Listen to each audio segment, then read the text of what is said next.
Hey guys, Chris from Drift Outfitters here, and today we're going to go a little old school. This is a really underrated fly, I think, and something that's been forgotten by a lot of anglers, but it catches fish left and right. This is the Thunder Creek Minnow. Great thing about this fly as well, it's very materials light. Really, it's just a bucktail and some flash and thread, a couple eyes. Very simple fly to tie, very easy to cast, very, very lightweight. Great little darting action that it tends to have in the water. And this is one of my all-time favorites for trout really anywhere. It's a smaller streamer, you know, we've become accustomed to seeing really big stuff, but the small little bait fish patterns can work really, really well and definitely have their day in the sun more often than not, actually. So to jump into this guy, we're going to tie, this is a Dohiku HDS streamer hook that I have here, so barbless streamer hook. You can use any sort of streamer hook you like. And for thread, this is a 10-aught Veevus in an orange. I like sort of a hot spot thread to form that nice light collar behind the head, but you could go with more neutral tone if you wanted to. And to start this fly, what I do, there's different ways of tying this thing and lots of variations on it, but I take a bit of gold holographic mylar. This is a large size from Veevus. I just take a few inches of that and just tie it in here. You've noticed I haven't really taken my thread very far back here. I don't see much need to. This is a very quick tie if you want it to be. Really good sort of guide fly. So I'm just going to use the rotary function of my vise. You can wind this as well if you want. But I'm going to wind this back to the bend.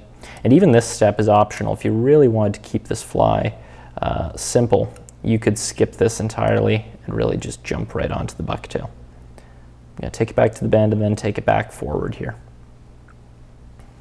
like so. Cross that off, lash it down, and snip off the back end. This just adds a little glint, a little bit of flash to the fly. Optional, don't have to do it if you don't want to. Now, the real focal point of this fly is the bucktail. You can tie this in lots of different color combos. What I'm going to tie today is sort of a brown yellow combo that you saw in the vise. Generally speaking, you want a lighter and darker color just to complement each other, sort of get that darker minnow back look. And the hair that you want, very similar to a lot of streamers, is the hair sort of up toward the tip here. It's just going to be a lot softer, give you lots more motion, and it's not going to flare too much, which is always nice. I'm going to take a decent sized clump here, and I'm just going to pull out all of the butts, the short ends from it, like so. I'm going to clip this down a little bit, not too short, just a bit. And what I'm going to do is just throw this in our trusty hair stacker, tips down.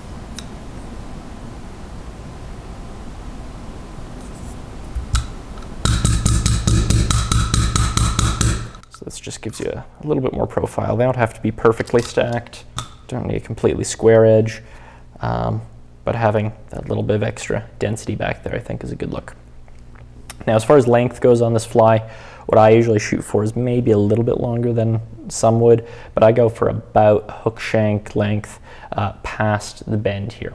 So what I'm going to do actually before measuring this out is I'm going to flip it around so the tips are facing the eye. This is going to be tied reverse and then folded back over. And I'm going to measure this out roughly, so I'm actually just going to bring my thread up to the eye, right up to the eye, and measure this out. So it's about 1 and about 2 hook shanks long, like so. And then I'm going to take this, put off the eye of the hook here. I'm just going to put a couple of loose wraps on here, and this is going to be my belly color. So I'm going to do now, so just flip this over. I roll that to the top, or what is actually the bottom of my hook here. So it's tied in right up against the eye. You want this pressed right up on that eye. Okay, and then what I'm going to do is I'm just going to come in here and cut these butt ends off at a slight taper. I can just tidy those up with my thread. Take a look, make sure that this yellow is staying on the bottom of the hook. You can sort of pull up on it to keep it right on the bottom there. I'll flip that back over, and now I'm going to grab some brown hair. Same process, just come in and around that midpoint up toward the tip, anywhere in there on the tail. Take off a little bunch, pull out some of the shorter butt ends, and toss that in our stacker.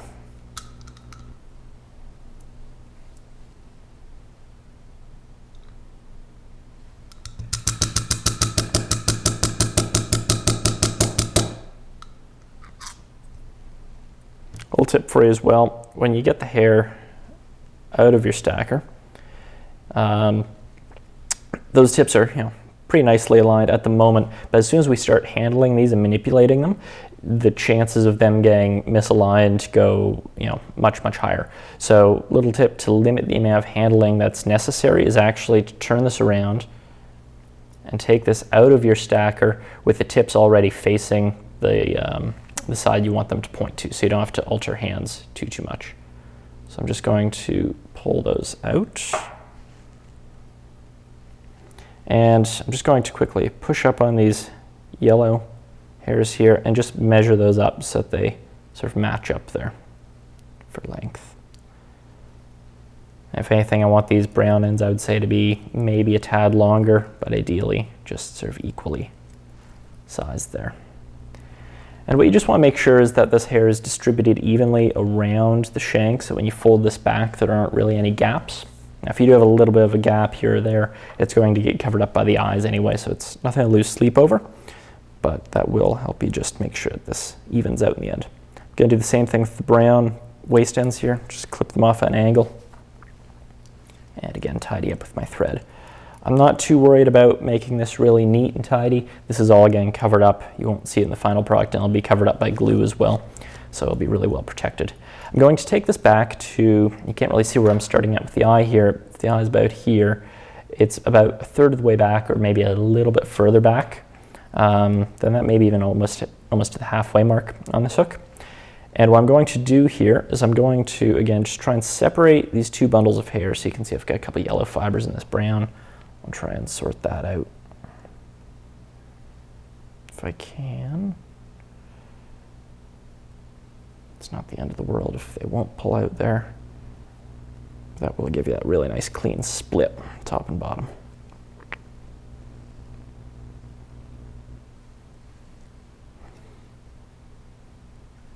All right, so now with those two split top and bottom there, you can see I've got a couple yellow fibers, but I'm not going to lose sleep over that. They aren't going to show up all that much in the final product.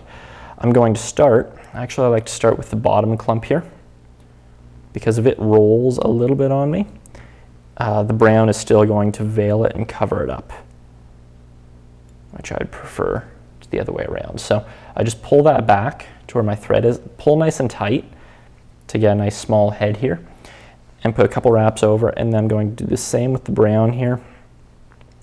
Pull it back nice and tight and put a couple wraps on. And you can see I've got a little bit of a gap on this side, so I'm just going to kind of roll these fibers around slightly to sort of try and cover that up. But again, if there's a very small gap there, I'm not going to lose any sleep over it. A couple more tight wraps there, and then I'm just going to whip finish in place. You notice I'm trying to keep all these wraps placed quite tight together right on top of each other. I don't want a long collar here. It's just a nice little tight band. I've got a couple loose little bucktail strands that weren't long enough to actually tie back, so I'll just tidy those up, snip them off clean, like so. You can still sort of play around with this if the line's not where you want it to be, like so. That's fine. You can see we've got a little bit of a gap there on the side. That's going to get covered up. That's the base for our fly. Now, this fly doesn't look like much without eyes, so to put those on, what I do, this fly's a lot easier to tie with UV resin than the classic epoxy, so I'd recommend working with that. I like the thin stuff. It just gives you better control over the profile of this fly. So I just take a small drop to start with, and I can put over one side and then the other, and I'm just trying to build a foundation where I can cleanly attach my eyes to on top of this. So just a thin coat to begin with, give that a zap.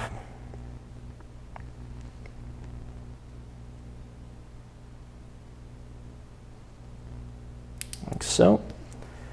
There's something about that glossy finish already starts looking better. Now, what I'm going to do is I'm just going to take another small drop of that UV glue here. I'm just going to put a little bit, a very, very small amount on each side. And I'm going to take a couple of eyes. These are 1/8 of an inch, just red eyes here. This fly is, I would say, better tied in smaller sizes. 10s, 12s, maybe 8s. I don't go too much bigger than that. And that UV glue isn't really going to stick these to the side, but just, you know, the wet glue there will help just sort of tack it there for the time being, so we can kind of play with the positioning of these eyes until we're ready to set them. We'll do the same on the other side. Just set it down there. If you wanted to be more secure with this, you could use a dab of super glue in place, but then you've got to wait for that glue to dry before I want to put more glue over top to coat the fly, so it just extends the process. So just make sure that the eyes are, you know, more or less aligned on each side and staying about the same height. I've mentioned this before, I like my eyes staying back from the nose of the fly a little bit, just because if you look at minnows, the eyes are back from the nose, they aren't right on it. So with that, I'm just going to shine my light down from the top to try and get underneath those eyes, cure that resin underneath. And that'll just, it's not a very secure hold at the moment, but that will just help place them where I want them so that I can coat the rest of the head and not have them slide around on me. So I'm going to take a larger drop of that same UV glue now and go over this. And you'd be surprised how much weight this UV glue adds. This is an unweighted fly, but the UV glue is actually pretty heavy, and it'll help get this fly down. This isn't a fly that I'm looking to fish too deep usually. I might fish it on a sinking line every once in a while, but more often than not just on a floating or an intermediate line, maybe with a poly leader to help bring it down a little bit. And the weight of the, not the epoxy, but the resin rather, will bring it down a surprising amount. So I just put a little bit more resin, just sort of overlapping the eyes slightly there. That'll hold them in pretty well, so I'm not worried about them moving at all now. And now I'm going to go right around the whole head with a good bit more of this resin. Not being too shy about it. I want to go right over those eyes too. Just encapsulate the whole thing in that resin. Go over those thread wraps slightly, trying not to get on the hair behind the eyes.